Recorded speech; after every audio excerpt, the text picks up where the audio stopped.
Selamünaleyküm, hürmetli aboneler, yaxşımısınızlar?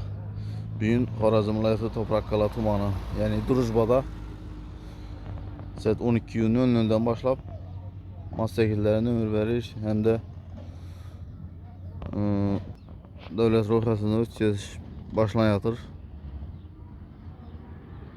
Şimdi hem ömür alan mandəsə elektro motosikletləri, skuter, gələ verəsələyinə. Ucu devlet ruhsatından öteceğiz. Neyse başlandı. Gələ verəsələ. Şimdi hizmetle gerek bulanımıza bir gün.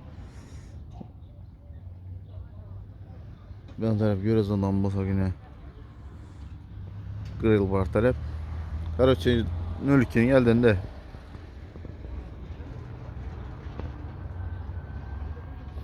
İşte Calaluddin stadionunda bol 4 tane gələ verəsələ.